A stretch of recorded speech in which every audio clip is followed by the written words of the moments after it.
Saludos, República Dominicana. Qué bueno es poder llegar a todos los confines de la humanidad con el toque de queda nacional e internacional. Único programa jurídico de la República Dominicana con un solo objetivo: la defensa de los derechos fundamentales de todo el pueblo, de la patria de Duarte, de Sánchez y de Luperón.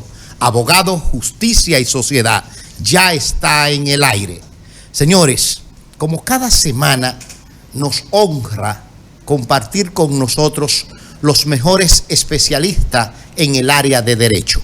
Y hoy precisamente nos acompaña el magistrado Alejandro, nos acompaña el magistrado Cuevas para dilucidar algunos tópicos trascendentales en lo que es el proceso, el debido proceso y las garantías constitucionales en la justicia penal dominicana. Bienvenido, magistrado. Muchas gracias. Buenos días a todos. Gracias por haberme invitado a compartir este espacio con ustedes aquí el día de hoy y muy complacido realmente de esta invitación.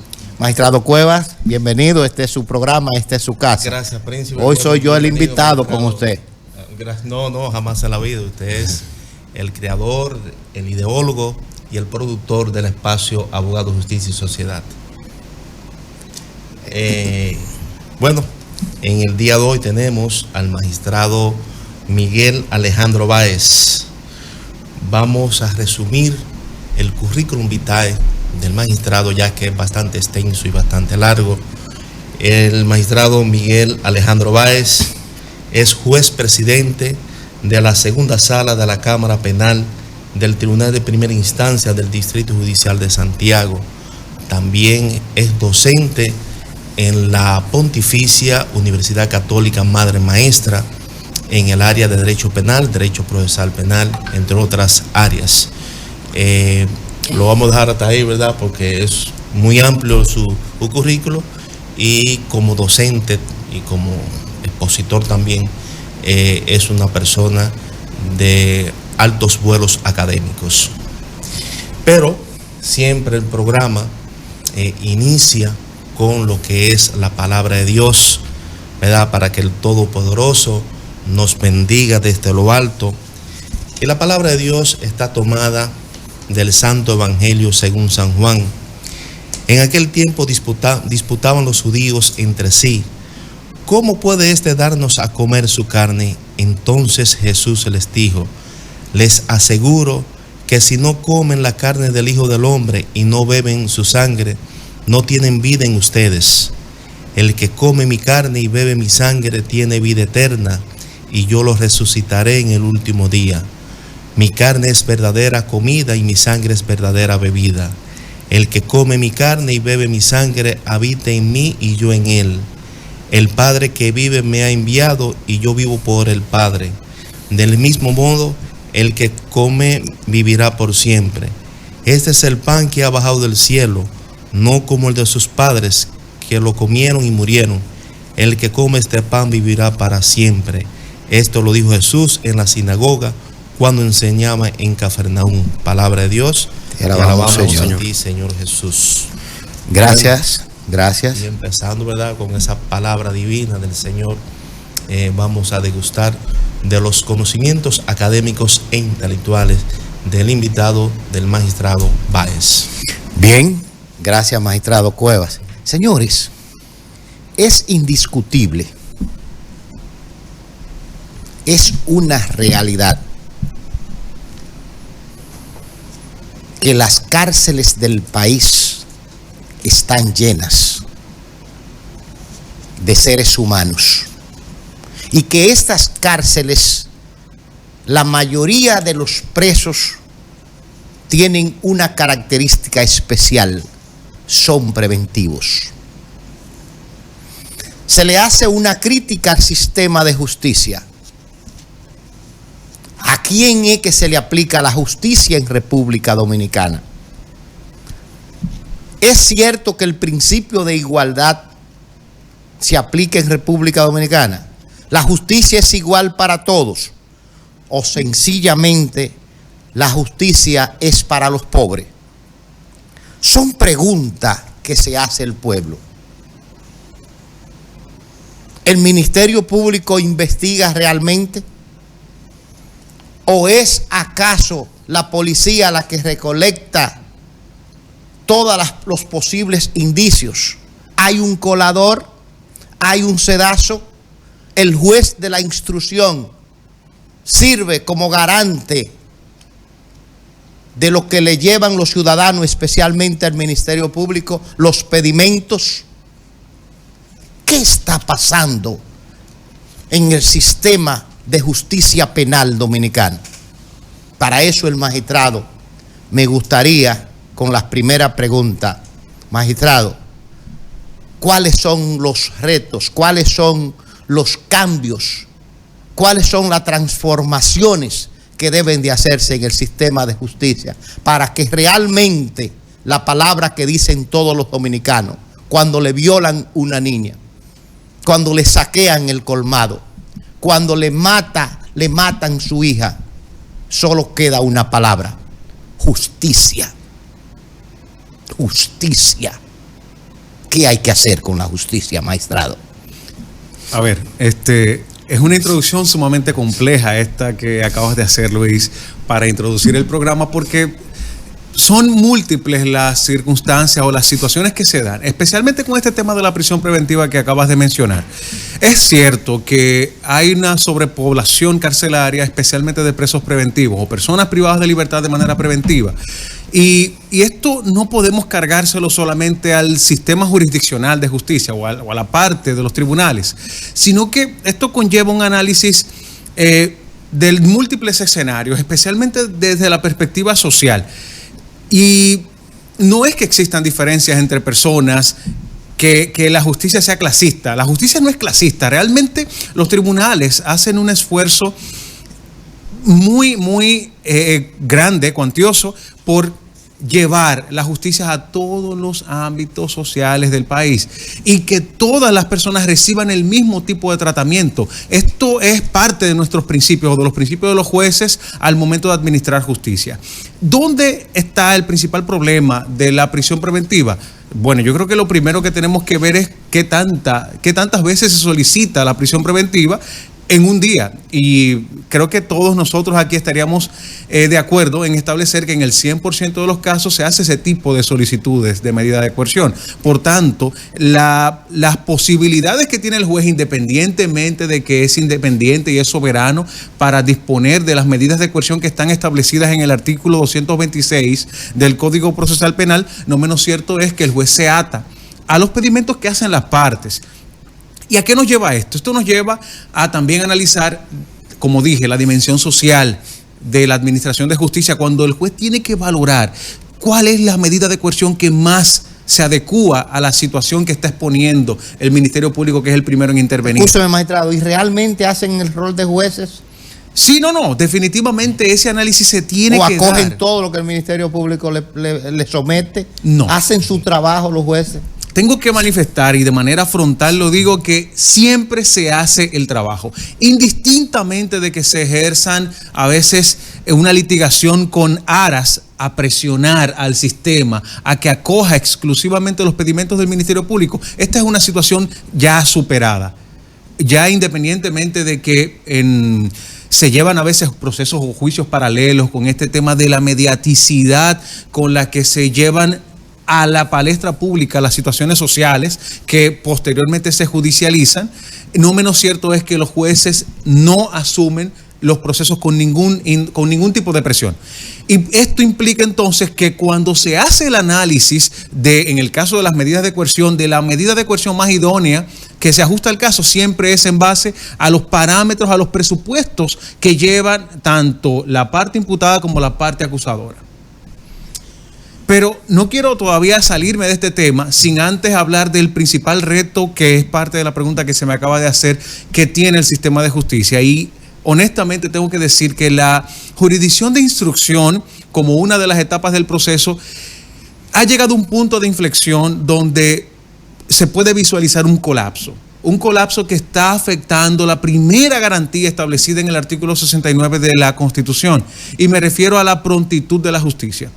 Esto se debe a que se ha sobrecargado el sistema de justicia penal sometiendo todos los procesos que llegan a la instancia de la instrucción, perdón, a la instancia de investigación, que es la del Ministerio Público, y evidentemente que al ser todo judicializado, esto genera una especie de cuello de botella en esa jurisdicción de instrucción que genera entonces retardos múltiples que afectan no solamente un proceso, sino a todos.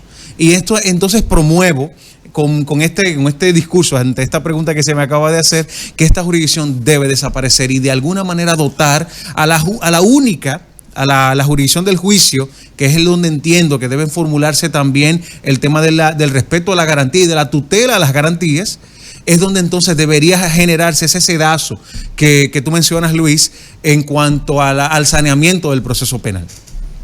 Magistrado, por ejemplo, cuando se habla de lo que es la prisión preventiva, hay una presión también de la sociedad en sentido general, que la sociedad lo primero que dice es, yo lo quiero verlo preso. Entonces, hay una presión social. Yo sé que los jueces no obedecen a ningún tipo de presión, pero también indirectamente influye también esa presión de la sociedad. Con relación también a lo que es el debido proceso de ley, tenemos que hacerle la pregunta a usted, ¿cómo usted puede definir lo que es el debido proceso de ley y la tutela judicial efectiva? Bien, hay aquí varias preguntas o dos preguntas en una. Y vamos a dimensionarla, pero voy a comenzar respondiendo esto último, lo que tiene que ver con la diferenciación del debido proceso y la tutela judicial efectiva. En definitiva, el debido proceso no es más que el conjunto de garantías contempladas en las instituciones o en los institutos normativos locales e internacionales para garantizar, o mejor dicho, contentivo de las garantías mínimas que deben ser respetadas para una persona dentro de un proceso penal. Esto no es solo para el justiciable, imputado, acusado, condenado, sino también para las víctimas y otros intervinientes que de alguna manera tienen acceso al proceso penal.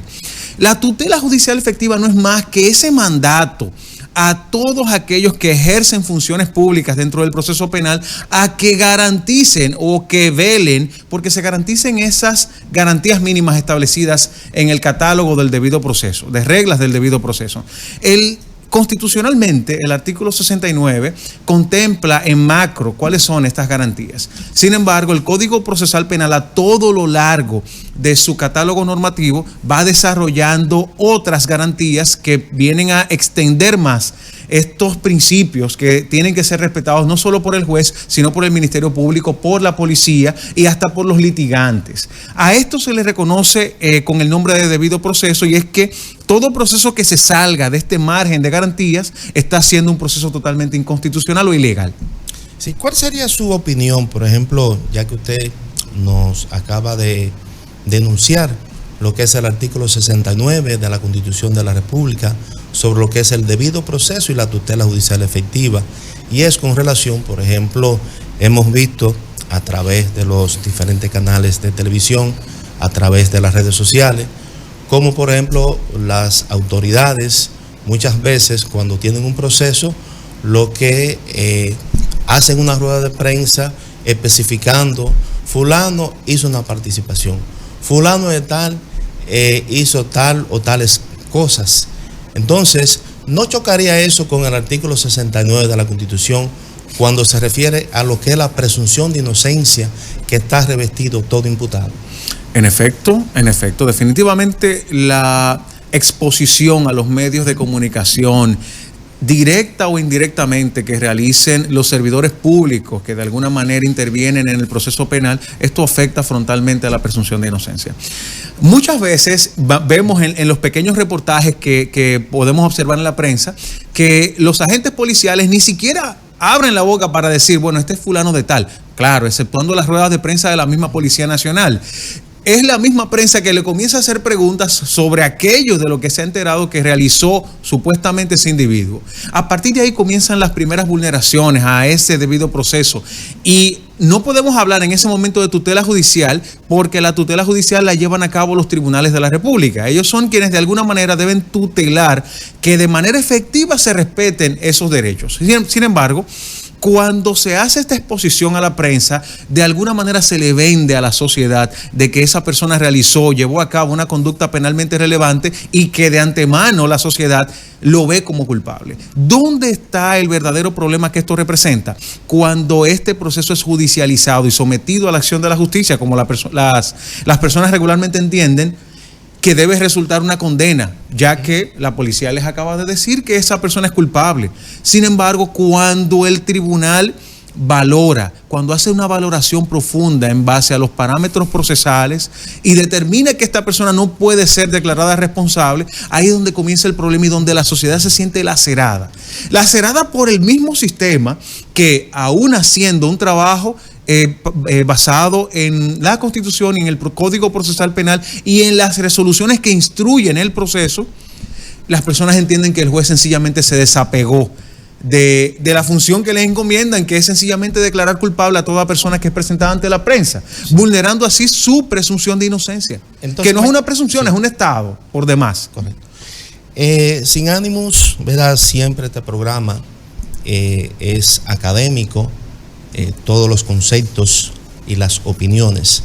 Pero me gustaría escuchar su opinión con relación, en la República Dominicana está de moda o de boga, que en las medidas de coerción se permiten las cámaras de televisión, permiten la prensa, la publicidad, cuando el mismo código establece en su artículo 290 que en la medida de coerción esta etapa es para los terceros, o sea, que nada más es para las partes. ¿Cuál es su opinión desde el punto de vista académico con relación a que en las medidas de coerción a veces el órgano jurisdiccional permite la publicidad en esa etapa del proceso? Excúseme, magistrado, antes de darle la palabra a nuestro invitado, y debemos de irnos a una pausa, pero quiero dejar claro algo aquí. No se ha visto en el país completo que se sancione esta infracción penal y constitucional. Es decir, no hay un solo juez, no hay un solo magistrado, incluso, peor aún, un grupo de litigantes, de especialistas en derecho penal. Son pocos, por no decir ninguno,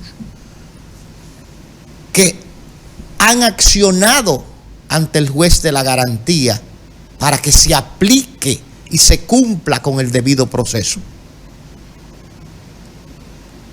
Magistrado, dejamos esas inquietudes y ustedes, amigos televidentes, no se muevan de ahí, porque en solo segundos tendrán las respuestas.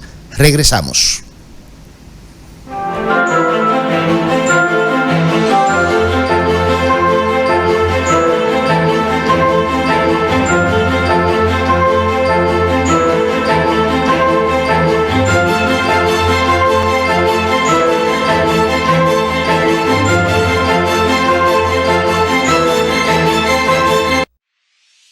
Año tras año hemos avanzado de la mano con nuestros asociados, apoyándonos mutuamente, tomando decisiones dignas en procura de su bienestar, construyendo un mejor porvenir para ti y los tuyos, fomentando la confianza que de buena fe nos ha hecho crecer y perseverar para alcanzar un mejor futuro. 70 años después, seguimos más fortalecidos gracias a ti, a tu confianza, a tu buena fe. Creyendo que sí se puede, apoyándonos mutuamente para el logro de una mejor sociedad. Hoy mantenemos nuestro compromiso de seguir trabajando junto a ti, construyendo bienestar y soluciones solidarias para satisfacer tus necesidades y mejorar tu calidad de vida. Cooperativa La Altagracia. El cooperativismo es solución. MB y Reyes, asesores de seguros. Nelson Reyes y Yomara Barrero, profesionales altamente capacitados para orientarte en la obtención de tu seguro. Servicios que ofrecemos: seguros de salud local e internacional, seguros de personas, seguros de automóviles, seguros de propiedades, seguros técnicos, transportes diversos, finanzas. Comunícate con nosotros a través de Facebook, Asesores de Seguros MB y Reyes. En Instagram, Asesores MB y Reyes. En WhatsApp, 829-851-0638. Y tenemos nuestros correos electrónicos: mbasesoresdeseguros1@gmail.com y segurosnelsonreyes@hotmail.com. ¿No pagas a su orden?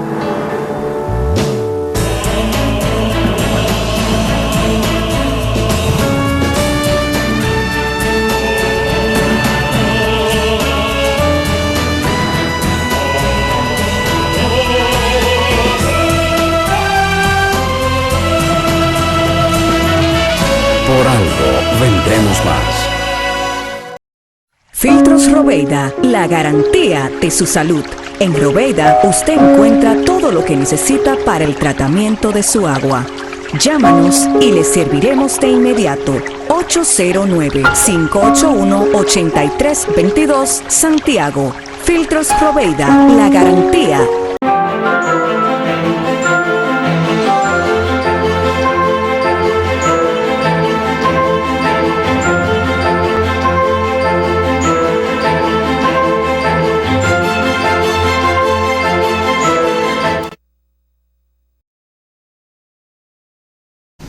Bien, señores, continuando con la interesantísima entrevista a cargo del magistrado Báez. Antes del príncipe Luis Porfirio Sánchez irnos a una pausa, quedamos en una pregunta, y es la siguiente. Por ejemplo, nosotros vemos a través de la prensa, a través de los medios de comunicación, de las redes sociales, cómo los procesos en lo que respecta a lo que es la medida de coerción, a veces hay el órgano jurisdiccional permite que se instale o que el juicio sea publicado, o que el juicio sea, ¿verdad?, que la prensa tenga acceso, violando lo que es, desde el punto de vista nuestro, el artículo 290 del Código Procesal Penal, cuando le especifica que esto es un proceso de las partes. Entonces, me gustaría saber, desde el punto de vista académico, preguntarle esa pregunta a nuestro invitado para ver cuál es su opinión al respecto. Muchas gracias. Bien, muchas gracias. En definitiva, está prohibido. O sea, no se pueden mediatizar los procesos, no se pueden permitir cámaras de comunicación en las medidas de coerción, inclusive durante la etapa preparatoria esto también está prohibido. Existen, por lo menos en cuanto a la etapa preparatoria, la posibilidad de que el proceso se abra, se esté disponible para terceros, siempre y cuando esté expresamente autorizado, según establece el mismo Código Procesal Penal. El tema aquí está en lo que tiene que ver con la medida de coerción. Hace un momento, en mi intervención anterior, yo les manifesté el tema de la mediatización de los procesos y que esto no viene directamente desde los tribunales. Esto viene desde las mismas instancias de las policías, de la Policía Nacional, así como también desde el mismo Ministerio Público en algunas ocasiones. Y voy a poner de manifiesto estos casos que tienen nombres sonoros y que se han hecho muy populares a nivel social. Estos procesos se mediatizan desde que se están realizando las primeras diligencias de investigación. La sociedad viene teniendo contacto con lo que el Ministerio Público va realizando y con lo que dice y advierte que estas personas realizaron. Cuando llega al tribunal, esto socialmente genera expectativas de que estas personas, los justiciables, han realizado conductas totalmente desaprobadas por la norma. El tribunal no debe permitir, independientemente de esto, que se continúe con esa mediatización, pero hay un contexto donde el juez procura y quiere ser transparente de cara al mismo proceso que de antemano ya se está dilucidando en la prensa, y que llega al tribunal con cajas y cajas de evidencia que hasta el transporte de las cajas de estas evidencias se televisan. la sociedad automáticamente ve, bueno, miren, este es un proceso donde solamente de evidencia hay más de 4 o 5 cajas. ¿De qué forma, independientemente de que los jueces hablan por sentencia, no voy a dejar de mencionar esto, qué forma entonces tiene el juez de transmitirle a la sociedad que no tiene acceso a la sentencia, que aún leyendo la sentencia no siempre va a poder comprender exactamente lo que ha sucedido, la dimensión del análisis del juez para poder explicar el por qué no se cumple un requisito normativo? O que hay situaciones del mismo proceso que ameritan disponer medidas de coerción distintas a las que ya el Ministerio Público le ha ofrecido a la sociedad que va a conseguir y que van a ser impuestas, permitiendo que por lo menos la fundamentación de la decisión se televise. Del mismo modo en que se ha televisado previo a la judicialización los pasos que ha llevado a cabo el investigador público. Entonces, con la fundamentación, ¿usted está de acuerdo que, por ejemplo, sea mediatizado, o sea, sea publicado ante la prensa? Porque, en un sentido, quien tendría que tutelar esos derechos y esa garantía es al juez, aunque en la etapa inicial también la Constitución le da la prerrogativa al Ministerio Público de garantizarle esos derechos al imputado, pero en el tribunal quien dirige y quien sabe, quien va a llevar la dirección es el juez, de garantizarle lo que es el debido proceso de ley con relación a la presunción de inocencia, porque lamentablemente cuando a un individuo la prensa le dice, mira, esta fue la persona que participó, ya la ciudadanía tiene ya la noción de que sí, de que esa es la persona. Y si en un caso eventual los jueces en la etapa del fondo emiten una sentencia, ya sea a favor, ya sea en contra, empiezan entonces a decir cosas que a veces no son del aspecto jurídico. Magistrado, decíamos ahorita en ese mismo tenor, que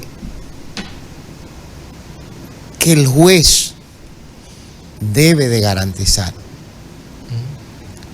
Es la única fuente, es la única esperanza que tiene el ciudadano de que ese juez haga justicia. De que si el debido proceso fue vulnerado, que si las garantías constitucionales fueron vulneradas, ese juez haga justicia. Hay un compañero estuvo conmigo en el doctorado de Derecho Constitucional, llamado José de los Santos Iciano. Iciano, le mandamos saludos desde esta tribuna, que su tema de tesis doctoral es la presunción de inocencia. Él hizo un congreso internacional con diferentes especialistas del mundo. A nosotros nos tocó participar en ese congreso del doctorado. Y hay un ciudadano español que de todos los expositores fue el que más me llamó la atención cuando dijo: el debido proceso no afecta simplemente al imputado, el debido proceso afecta a la humanidad. La presunción de inocencia afecta a la humanidad, no es al imputado, es al mundo. Y decía la siguiente palabra: es que su hijo, mi hijo, cualquier ciudadano podrá ser encarcelado, cualquier ciudadano podrá ser mutilado si estas garantías no se cumplen.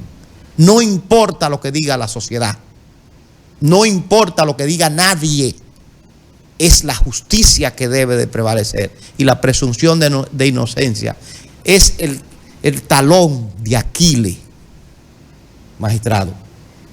Bien, hay que contextualizar algo inicialmente antes de abocarme a responder concretamente a la pregunta del licenciado Cuevas, y es lo siguiente: no es correcto mediatizar ni desde una óptica ni desde la otra, ni desde la perspectiva de los ministerios públicos ni desde la perspectiva de los jueces y tribunales. Conceder una entrevista, que la conceda un ministerio público, que la conceda tal vez el abogado litigante, son cosas tal vez muy diferentes. El juez no va a conceder una entrevista con motivo de un proceso que esté dilucidándose en su tribunal. Entonces, ante esto, como dije hace un rato, pese a que no es correcto, cuando tiene el juez un proceso que se ha mediatizado grandemente al margen de la judicialización, no hay ningún otro mecanismo a través del cual el juez pueda ofrecerle a esa sociedad una explicación del por qué ha tomado tal o cual decisión. No es una obligación del juez, digamos, que explicarle a la sociedad al margen de la decisión que acaba o que va a librar, explicarle a la sociedad la decisión, el fundamento de esta decisión. Sin embargo, si analizamos el fundamento del sistema de justicia, de su razón de existir, si se toman decisiones en nombre del Estado, entonces la sociedad tiene que comprender siempre que le interese el por qué se ha tomado una decisión u otra. Pero entonces, ¿en qué casos esto debería permitirse y en qué casos no? Insisto, en aquellos casos en los que la exposición a los medios de comunicación se ha hecho desde el mismo momento en que se hizo la primera diligencia de investigación. ¿Por qué digo esto? La extensión de los medios de comunicación se ha llevado a las redes sociales. Magistrado, excúseme, ¿Sí? Excúseme la interrupción, porque es interesante el debate para darle, dinamizar el programa. Y no, a mi humilde apreciación, ¿no sería mejor sancionarlo con lo que establece la ley? Allá voy. Iba a explicar. Es decir, usted lo presentó, yo le voy a anular el proceso. Allá voy. Para que lo vuelva, para que me lo hagan la próxima semana. Resulta más perjudicial para el mismo sistema de justicia anular el proceso que tomar otro tipo de medidas para que la sociedad entonces pueda comprender en qué condiciones llegó el proceso. Esto puede ser un poco controversial, lo que yo acabo de manifestar, pero voy a citar para poder exponer o fundamentar mi punto de vista a Hans Kelsen en su texto La teoría pura del derecho. Este jurista de principios del siglo pasado establece que no hay derecho sin sanción. Pese a que el Código Procesal Penal contempla la nulidad de todo proceso que se lleve al margen del debido proceso, no menos cierto es que hay garantías y hay garantías. Esto de la exposición a los medios de comunicación de un justiciable previo a que se judicialice su proceso o previo a que se abra la etapa pública del proceso constituye una vulneración flagrante, pero yo entiendo que esta vulneración tiene en el mismo sistema de justicia penal otros mecanismos para poder sacarle partido por parte de la persona más afectada, y me refiero a la indemnización que es posible recibir para un justiciable cuando no solo ha sido afectado en cuanto a su honra, su integridad, su moral, sino también cuando judicialmente ha obtenido una sentencia que le favorece. Esto sí no se ejercita, pero también tenemos que decir que el juez no tiene necesariamente contacto con esta exposición a la prensa, lo que significa que tienen que ser los litigantes quienes les pongan al juez que un justiciable ha sido doblemente expuesto a los medios de comunicación. Perfecto. O por lo menos que su persona se ha expuesto, porque inclusive esto afecta a Luis y Cuevas, esto afecta no solo la presunción de inocencia, sino que afecta a la investigación.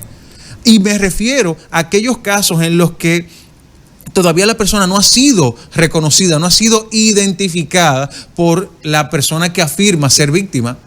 Inmediatamente los agentes policiales o el Ministerio Público le ofrecen a la prensa a esa persona como responsable, ejemplo, de atracos, robos u otro tipo de hechos penalmente relevantes, automáticamente esa víctima lo va a reconocer donde quiera que se lo pongan, aún esa persona sea totalmente inocente, y ahí es donde vemos la vulneración al principio de inocencia. Pero antes mencionaba a Hans Kelsen y la máxima de que no existe derecho sin sanción, para poder justificar que en el Código Procesal Penal las sanciones que conllevan las afectaciones al debido proceso son muy endebles. Y de manera extrema está la nulidad del proceso, y por eso se ha reservado la nulidad del proceso para aquellas vulneraciones graves al debido proceso. Magistrado, es importante mantener la coherencia y la línea, porque en definitiva esto es una cátedra.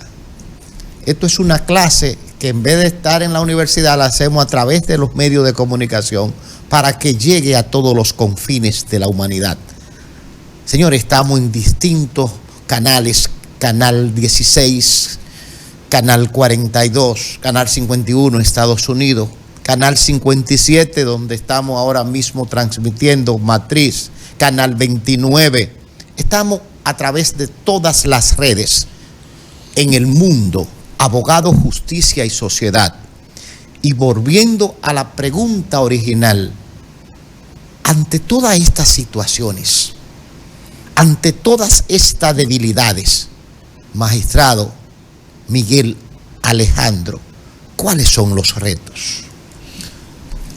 El principal reto que yo considero, como manifesté al inicio del programa... Porque no nos podemos quedar en cuáles son las vulneraciones, cuáles son las soluciones. Para eso nació Abogado, Justicia y Sociedad. Decía entonces que al principio de mi intervención en el programa que debe desaparecer la jurisdicción de instrucción, especialmente porque la primera vulneración que ocurre dentro del sistema de justicia penal es el tiempo que toman los procesos cursando todas las etapas. Esto implica que un proceso, el mínimo que está estimado en nuestro sistema actual, y esto lo digo ya por experiencia, son 3 años. Un proceso en 3 años es que llega por lo menos a la etapa recursiva. Y cuidado, porque puede llegar entonces a los 4 años en procesos un poquito más complejos, más grandes. Pueden llegar a 4 años sin que se obtengan una sentencia condenatoria absoluta. Escúchame, magistrado. Para usted el principal problema entonces sería el cuello de botella en el juez de la instrucción. Definitivamente. Porque, ¿y quitándolo se resolvería? Allá voy, porque es que el tema de las vulneraciones son multiinstitucionales. Esto significa entonces que no solamente el sistema de justicia es quien comete, ya sea por hierros judiciales o por malas actuaciones o malas prácticas, cometen estas vulneraciones, sino que estas vulneraciones llegan ya al sistema realizadas por otros órganos que componen el sistema de justicia penal. Entonces, ante este fenómeno, de alguna manera tiene que dinamizarse el sistema, ya sea para reducir el tiempo que tarda un proceso en conocerse y entonces en ese mismo sentido poder optimizar el ejercicio y el cumplimiento de las garantías para que entonces podamos hablar de otro tipo de vulneraciones. Es evidente que nuestro sistema de justicia penal, desde el 1844 que comenzamos a tener un orden constitucional, se ha estado desarrollando y con las últimas modificaciones que ha surtido el Código Procesal Penal y desde la misma instauración del sistema acusatorio de corte adversarial que instituyó el Código Procesal Penal en la Ley 76-02, entonces estamos hablando de un nuevo proceso que apenas tiene 20 años. En desarrollándose. Esto no significa que sea perfecto, pero sí significa que de alguna manera tenemos que aprender de estas experiencias que han generado una aproximación al colapso a nivel temporal del sistema de justicia penal. Escúchame, magistrado, para seguir sobre los retos. O sea, un reto sería sería una modificación entonces al Código Procesal Penal, porque para quitar el juez de la instrucción habría que modificar el código. Nos preguntamos e insistimos, ¿no pasará ese cuello de botella entonces a los jueces de atención permanente? Es decir, no se desplazaría hasta allá. No han funcionado las mesas interinstitucionales. Es decir, se ha planteado, incluso el magistrado Giovanni Mercado fue seleccionado ahora en los congresos, las modificaciones que lleva la Suprema Corte de Justicia como representante para esos cambios. Le hice una entrevista a él y se habla precisamente de consenso también. Esa mesa interinstitucional donde debe de estar el juez, donde debe de estar el Ministerio Público, donde debe de estar la Defensoría. Es decir, no ha funcionado porque se siguen los entaponamientos. ¿Y cuál otro reto podríamos ver? A ver, el entaponamiento sigue evidentemente porque se está judicializando la mayor cantidad de procesos, se llevan todos los procesos al sistema de justicia penal. La desaparición de la jurisdicción de instrucción no representaría un entaponamiento entonces o un desplazamiento del entaponamiento para la jurisdicción de atención permanente, porque esa etapa tiene límites en cuanto a qué se puede realizar o qué se puede hacer ahí. Lo que generaría esto es un desplazamiento para que las garantías se tutelen en la jurisdicción de juicio, pero en el mismo interín en el que el juez instruye un proceso y al mismo tiempo vela por el respeto a las garantías de los justiciables y de las víctimas querellantes, en ese mismo interín el juez puede de alguna manera orientar el proceso a que se quede enmarcado dentro de las garantías mínimas del debido proceso. Pero esta pregunta de ¿qué otros retos representa, o mejor dicho, hacia dónde más se desplazaría la obligación de evitar el colapso del proceso del sistema de justicia penal, que no es que estamos ahora mismo colapsados, pero si se sigue judicializando todo lo que se lleva a una fiscalía, esto no vamos a pasar muchos años Ministerio Público en que esto llegue. Miren, el sistema de justicia penal, o mejor dicho, el Poder Judicial ha generado lo que son los departamentos de mediación, las oficinas de mediación dentro del mismo Palacio de Justicia. La misma Fiscalía llevó a cabo estos esfuerzos cuando generó las fiscalías comunitarias, ¿cómo se llaman? Las fiscalías barriales, que eran una especie de departamentos comunitarios dentro de diferentes sectores para llevar a cabo la resolución alternativa de ciertos conflictos que, aunque tenían una connotación penal, pero su nivel de compromiso al interés público era tan bajo que se procuraba resolverlo en el mismo entorno en que se suscitaba. Esto conllevó a que se redujeran ciertas denuncias, o mejor dicho, a que se redujera la judicialización de ciertos conflictos a nivel interbarriales, pero al mismo tiempo la creación de estas mesas u oficinas de mediación dentro de los palacios de justicia procura que el mismo Ministerio Público lleve a cabo la conciliación de algunos de sus procesos para descongestionar el sistema de justicia. Esto es otro reto. Esto es otro reto que presenta el sistema. La operacionalización de las soluciones alternativas a los conflictos a través de los medios que el mismo sistema de justicia está generando. Estas oficinas de mediación, estas fiscalías barriales o comunitarias están disponibles para que se lleven allí ciertos niveles de conflictividad que reducirían la judicialización y al mismo tiempo también permitirían el descongestionamiento de los tribunales. Magistrado Báez, desde el punto de vista académico, vemos en la Constitución de la República a veces ciertas diferencias que muchas veces uno se pregunta, pero ¿por qué así y por qué así? Como decían en francés, ¿por qué así y por qué así? Con relación para ser juez del Poder Judicial, se necesita entrar a través de un concurso público, ¿verdad? Y de formación a través de la Escuela Nacional de la Judicatura, ¿verdad? Donde forman a los jueces o a los futuros jueces. Pero ¿qué resulta? Si nos vamos un poquito más lejos, en el artículo 153, si más no me parece, de la Constitución de la República, establece que para ser juez de la Suprema Corte de Justicia, tiene como requisito, en uno de los requisitos, haber ejercido la profesión de abogado por 12 años o 12 años haber sido docente en una de las universidades del país o el ejercicio en cuanto al Ministerio Público. La pregunta mía es la siguiente, porque como que me choca un poco. Por ejemplo, aquí tenemos un ejemplo al príncipe Luis Porfirio Sánchez. Que yo sepa, usted nunca ha sido juez, ¿verdad que no? No. Por ejemplo, según la Constitución, en ese artículo 153, él tiene más de 12 años en ejercicio del Ministerio Público. Si se abre la convocatoria para los jueces de la Alta Corte, él puede ser un candidato con la validez que se requiere constitucionalmente. Pero la pregunta mía es la siguiente. ¿Cómo puede ser un juez de las altas cortes, por ejemplo, de la Suprema Corte de Justicia, cuando nunca has tenido una experiencia de un juez de carrera? Ni siquiera ha tenido la formación requerida por la Escuela Nacional de la Judicatura, por donde entran los futuros jueces. ¿No sería contradictorio estos dos artículos? ¿Y qué opinión a usted le merece? A ver, yo no lo veo como una contradicción en sí, porque para ejercer la judicatura, vamos a decirlo de otra manera, a ser juez se aprende, tú no naces siendo juez. Por tanto, el hecho de que yo no tenga una tradición o formación judicial no significa que yo no pueda participar de un concurso de oposición para pertenecer a alguna de las altas cortes, es decir, Suprema Corte de Justicia, Tribunal Constitucional o los tribunales electorales, que también se eligen por concurso.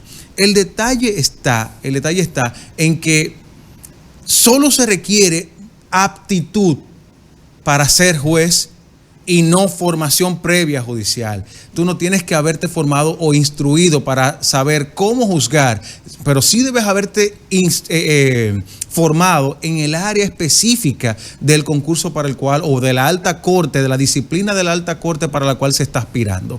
No veo contradicción en el hecho de que se permita que cualquier otro servidor que haya de alguna manera servido en el sistema de justicia en sentido general tenga tal vez un empuje adicional por la experiencia de haber ejercido ciertas funciones públicas para poder participar de estos concursos y que no se le cierre la puerta por el hecho de que no haya ejercido como juez en algún tribunal de la República.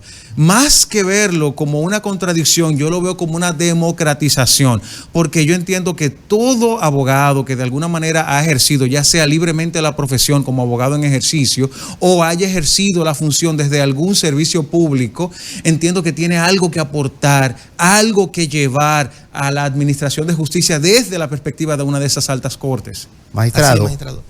Pero viéndolo per se, en todo el contexto de la palabra, desde el punto de vista mío, yo creo que no es lo mismo ya un juez, como por ejemplo el caso suyo o en el caso de otros jueces que se han preparado a través de la escuela de la judicatura y ya han fallado muchas sentencias que inclusive han sido ejemplares en la República Dominicana, a una persona que llega de buenas a primeras sin tener ningún tipo de formación y que lo nombren como juez de la Suprema Corte de Justicia. Tendría que haber como algo ahí para tener como otros méritos, como bien usted lo dijo, ¿verdad?, de que sea especializado en esa área. Pero déjame decirle algo de manera personal. Yo que he observado y he visto algunas de las sentencias suyas, hay algo que me llama la atención y que me gusta mucho. Cuando usted emite una sentencia, usted por ejemplo pone al individuo, al justiciable, a hacer cursos técnicos, y yo lo he visto excelente. ¿Usted sabe por qué?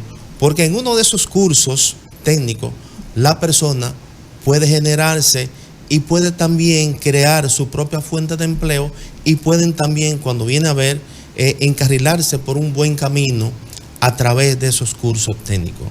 ¿Es cuánto? Magistrado Miguel Alejandro, se presentan dificultades, se presentan problemas para el conocimiento, para el desarrollo de algunas acciones, acción pública a instancia privada y acción privada ante el tribunal. ¿Cuáles son esas dificultades que se presentan? El Ministerio Público no está colaborando con la recopilación de pruebas, o simplemente le acompaña y son otras dificultades que se presentan al momento de conocer estas acciones privada o pública instancia privada ante el tribunal. Pero, magistrado y amigos televidentes, no se pueden mover de ahí, porque en solo segundos regresamos.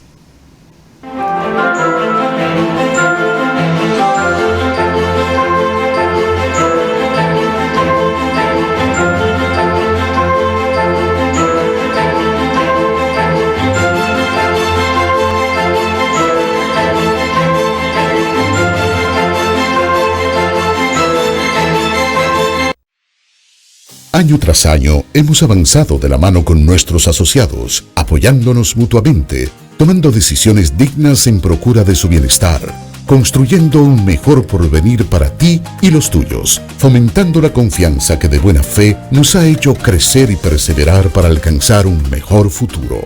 70 años después, seguimos más fortalecidos gracias a ti, a tu confianza, a tu buena fe. Creyendo que sí se puede, apoyándonos mutuamente para el logro de una mejor sociedad.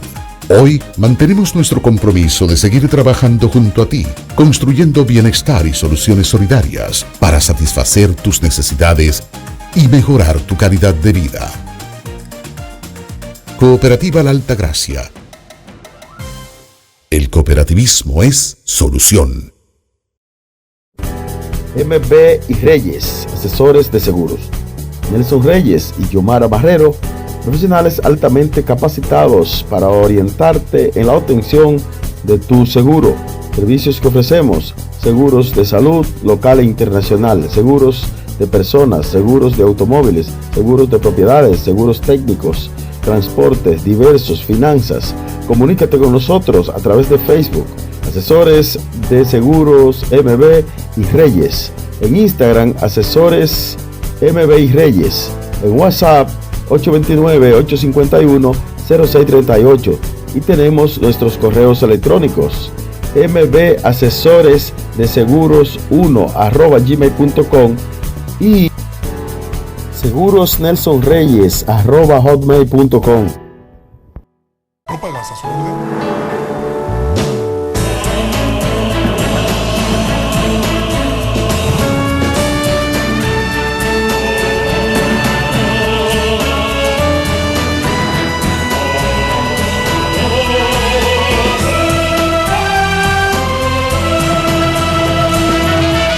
Por algo vendemos más. Filtros Robeida, la garantía de su salud. En Robeida usted encuentra todo lo que necesita para el tratamiento de su agua. Llámanos y le serviremos de inmediato. 809-581-8322 Santiago. Filtros Robeida, la garantía.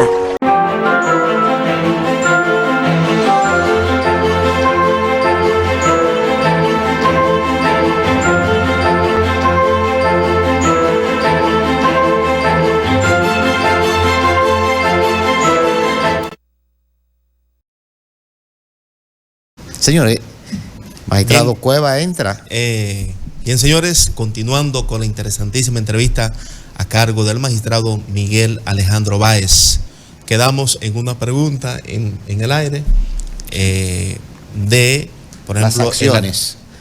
Las acciones privadas y las acciones públicas, instancias privadas, que se presentan dificultades. Correcto. En el tribunal. ¿Cuáles son esas dificultades? Hay múltiples puntos, pero no quiero dejar de mencionar este comentario que hizo el licenciado Cuevas y que estuvimos hablando también fuera de cámaras, que tiene que ver con estas disposiciones de llevar a una persona a estudiar con motivo del cumplimiento de una condena. Esto es parte de lo que permite la suspensión condicional de la pena establecida en el artículo 341 del Código Procesal Penal, en combinación con lo que establece el artículo 40 y 41 del mismo código. Miren, yo soy de los que entiendo, y con motivo de lo que analizábamos hace un momento sobre la prisión preventiva y el congestionamiento de privados de libertad de manera preventiva en las cárceles, yo soy de los que entienden que la cárcel no es la solución. Independientemente de que los fines de la pena encaminan a que en la prisión es que deben llevarse a cabo los mecanismos para poder resocializar a una persona, yo entiendo que en las cárceles no está esa solución. Y esto se debe a que cuando analizamos el fenómeno de la criminalidad, siempre vamos a encontrar que está el componente de falta de oportunidades, independientemente de que el medio en el que se desarrollan algunas personas haya influido en que se inclinen por llevar a cabo ciertas conductas, pero es el tema de las oportunidades para poder tener un poder adquisitivo financieramente diferente al que tienen esas personas. Entonces, cuando se analiza ese fenómeno, vamos a entender que esas personas no han tenido la oportunidad de llevar a cabo el desarrollo de sus propios talentos para que de alguna manera le puedan ofrecer algo a la sociedad que le genere beneficios económicos, y esto los disuada de llevar a cabo conductas penalmente relevantes o conductas desviadas. Entonces, ante esto, en las condenas, cuando se va a acoger la suspensión condicional de la pena, de la cual el juez es soberano para asumirlas, el juez, de alguna manera, nosotros lo hemos adoptado así, fijemos como condición de no enviar a una persona a la cárcel la obligación de tener que hacer o cursos técnicos, o terminar el bachillerato, o terminar sus estudios universitarios, pero principalmente cursos técnicos, porque el usuario que llega con un conflicto con la ley penal es un usuario de cierta edad, a veces, o la mayoría de las veces joven, que posiblemente no ha tenido el acceso a observar cuáles talentos o por cuáles talentos se inclina más para desarrollar, y entonces ahí es donde viene que el juez de la ejecución de la pena, en combinación con la sentencia condenatoria, lo inviten a realizar cursos en las disciplinas o técnicas en las cuales de alguna manera se ha visto envuelto antes o involucrado antes, a veces pintura, a veces mecánica, a veces ebanistería o electricidad, y muchos se inclinan a veces hasta por hacer cursos de canto que tienen que ver con asuntos de música. Pero ya hablando de las acciones privadas, que es donde también se da más este fenómeno, y las acciones públicas a instancia privada, tenemos que tomar en cuenta que en este tipo de acciones no interviene el Ministerio Público, en especial cuando en las acciones públicas a instancia privada el Ministerio Público convierte la acción pública en acción exclusivamente privada. Esto implica que son los abogados quienes llevan a cabo la investigación y la judicialización de sus acciones, y tienen de alguna manera que llevar a cabo la litigación en aras de demostrar que se está llevando a cabo o que se ha cometido una acción penalmente relevante. El detalle está en que la producción de las pruebas, cuando no se acompañan del Ministerio Público, suele fallar, suele haber inconvenientes en la recolección de las evidencias, suele haber inconvenientes en la producción y manejo de la evidencia digital, y esto entonces conlleva que estas acciones no lleguen a un término tal vez como lo esperan los litigantes. Señores, hemos llegado al epílogo de este programa, no sin antes dar las gracias a todos los canales que de una manera u otra hacen posible que Abogados, Justicia y Sociedad llegue a todos los dominicanos y al mundo. Gracias, magistrado Cueva, gracias, magistrado Alejandro. Excelente. Y a ustedes, la próxima semana es la cita con Abogados, Justicia y Sociedad. Que Dios siempre, siempre le bendiga. Me deben otra invitación, ¿eh? Así es. El tiempo quedó corto aquí. Así es. Así es.